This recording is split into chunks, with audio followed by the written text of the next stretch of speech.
कोई भी व्यक्ति जैसा है वैसा ही नहीं रहना चाहता। मनुष्य की प्रकृति है कि वह अपनी वर्तमान स्थिति से संतुष्ट नहीं होता। वह आगे बढ़ना चाहता है, प्रगति करना चाहता है। कहने को लोग कह देते हैं कि हम अपनी दाल रोटी में मस्त हैं, पर सच यह है कि कोई भी दाल रोटी तक सीमित नहीं रहना चाहता। ओशो कहते हैं, जीवन का कोई अर्थ नहीं होता, बल्कि जीवन तो एक अवसर है उसे अर्थपूर्ण बनाने का।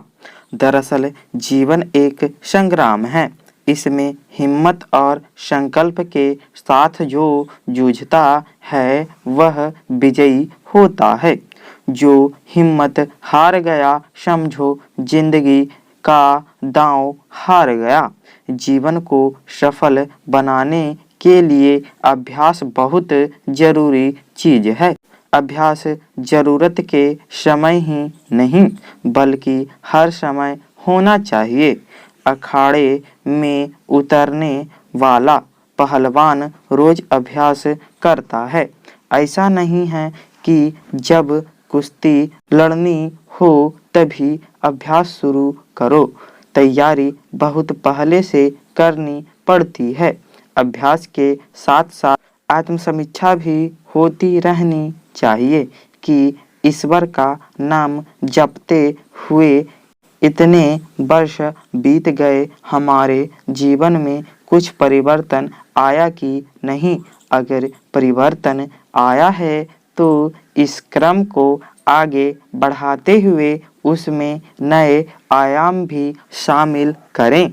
जीवन में कभी कभी ऐसे क्षण आते हैं जब लगता है मानो सब कुछ खत्म हो गया, लेकिन सच तो यह है कि जीवन कहीं ठहरता नहीं है और सब कुछ कभी खत्म नहीं होता।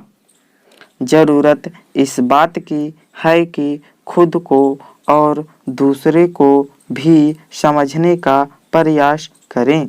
जीवन कितना भी निरर्थक क्यों ना लगे, उसमें अंतर्निहित अर्थ को खोज कर मनुष्य सारे कष्टों को सहन कर उनसे बाहर निकल सकता है।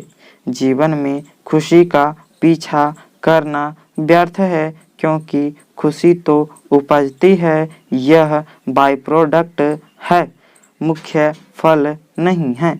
यह एक बड़े उद्देश्य को प्राप्त करने के लिए किए गए समर्पण का परिणाम है। स्वयं के साथ पूरी तरह ईमानदार बने रहना ही सबसे अच्छी आदत है।